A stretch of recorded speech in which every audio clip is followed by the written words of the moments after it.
बहुत समय पहले घने जंगल के किनारे बसा एक छोटा सा गांव था। नाम था चंद्रपुर। गांव के बीचों बीच एक पुराना नीम के पेड़ों से छायादार मंदिर था। मान्यता थी कि उसी मंदिर की धरती में एक पवित्र नागमणि दबी हुई है और उसे एक इच्छाधारी नाग स्वयं रक्षा करता है।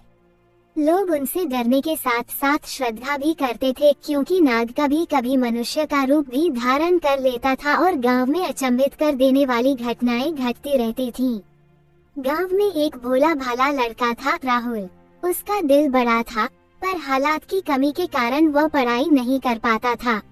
राहुल को बचपन से ही उन कहानियों में दिलचस्पी थी जो दादा कहते थे। नाग की कहानियां, मंदिर की रहस्यमयी रातें और नागमणि की झिलमिलाहट। वो अक्सर मंदिर जाता, दीप जलाता और नाग से विनती करता कि गांव पर खुशहाली बनी रहे। एक साल दूर के शहर से कुछ व्यापारी आए। इनका नाम था हरपाल और उसके साथी। हरपाल लालची था। उसने सुना था कि चंद्रपुर के मंदिर में अनमोल रत्न है। उसने योजना बनाई, नागमणि चुरा ली जाए और अमीरी पाई जाए। आगमन के बाद उसने पढ़ा लिखा साधु का वेश धारण किया और गांव वालों का भरोसा जीतने लगा। लेकिन मंदिर के पास रहने वाले वृद्ध पुजारी ने उसके स्वभाव को पहचान लिया और सावधानी बरती। पर हरपाल चालाक था। उसने कुछ दिनों के लिए सच्चाई छुपा दी। एक शांत पूर्णिमा की रात, जब चांद अपने पूरे रूप में था और पूरा गांव शांति में स्नान कर रहा था, इच्छाधारी नाग प्रकट हुआ गिरा में कपाटों के पीछे से। उसने मनुष्य रूप धारण किया, लंबा, श्यामकांत, आंखों में गहराई और आवाज में कोमलता। वह राहुल के पास आया और कहा, बेटे, तेरी सच्ची भक्ति ने मुझे छू लिया है। मैं तुम्हारी सहायता करूंगा। राहुल आश्चर्यचकित हुआ, पर विश्वास भी हुआ, क्योंकि नाग की बातें हमेशा सूझबूझ और गुण की रही थी। नाग ने धीरे धीरे गांव की रक्षा की, सूखे में बारिश लाने के उपाय सुझाए, बीमारों के लिए जड़ी बूटियां दी और रात में चोरों को भयभीत कर दिया। गांव के लोग उसे देवता मानने लगे।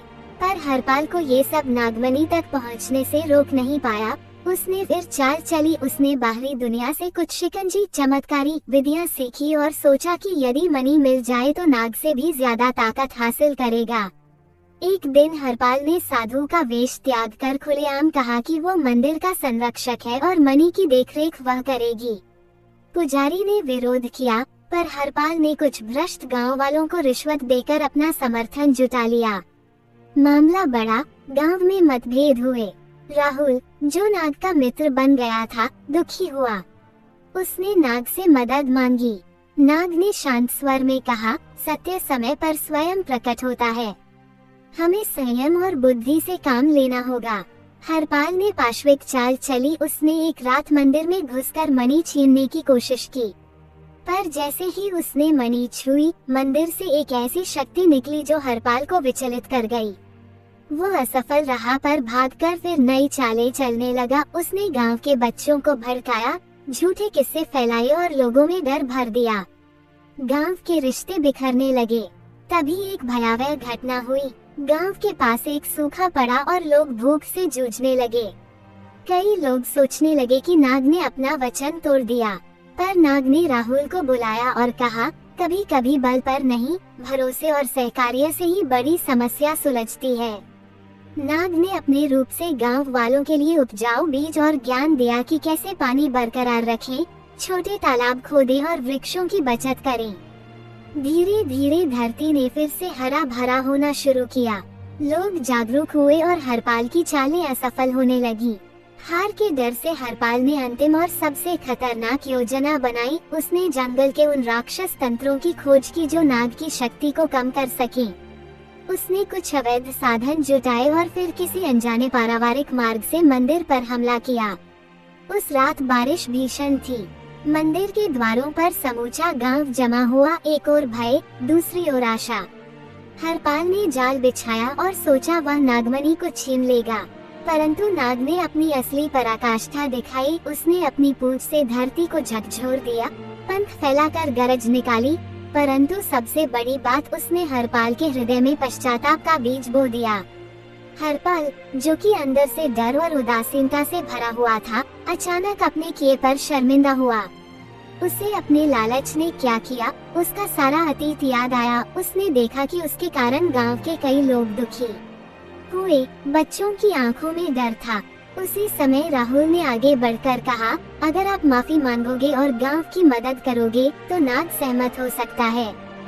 हरपाल की आंखें नम हुई। उसने मणि को वापस रख दी और विनती की कि उसे सजा मत दो, उसे मार्ग दिखाओ। नाग ने शांत स्वर में कहा, हृदय जो बदल जाए उसे नया आरंभ दिया जा सकता है।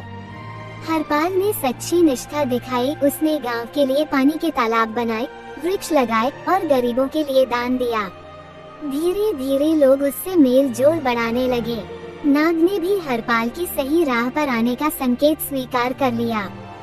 समय के साथ चंद्रपुर फ्लरिशिंग खिल उठा, व्यापार बढ़ा, खेत लहलहा उठे और लोग एक दूसरे की मदद करने लगे। राहुल गांव का सम्मानित सदस्य बन गया और पुजारी ने उसे मंदिर की रक्षा का आधिकारिक दायित्व दिया। कई सालों के बाद जब राहुल बूढ़ा हो चला, उसने एक दिन मंदिर के पास बैठे हुए नाग से कहा, तुम्हारा असली उद्देश्य क्या था? क्या तुम बस मणि की रक्षा करते रहे या कुछ और? नाग ने मुस्कुराकर कहा, मेरा उद्देश्य कभी केवल मणि नहीं था। मेरा उद्देश्य था लोगों का दिल बदलना, लालच के स्थान पर करुणा और सहयोग फैलाना। जब लोग सीख जाते हैं कि किसी चीज की असली कीमत उसकी उपयोगिता और प्रेम है, तभी समाज स्थिर और खुशहाल बनता है। और वह अमर ज्ञान था जिसे गांव भर में अगली पीढ़ियों को सुनाया गया। कहानी का आखिरी दृश्य कुछ यूं था। एक शांत सुबह, धूप नर्म सी थी। गांव के बच्चे मंदिर की सीढ़ियों पर खेल रहे थे और पीछे से एक हल्की सी चमक आ रही थी। नागमणि की नहीं, बल्कि उन लोगों के दिलों की चमक जो अब साथ मिलकर अपनी दुनिया संवारे जा रहे थे।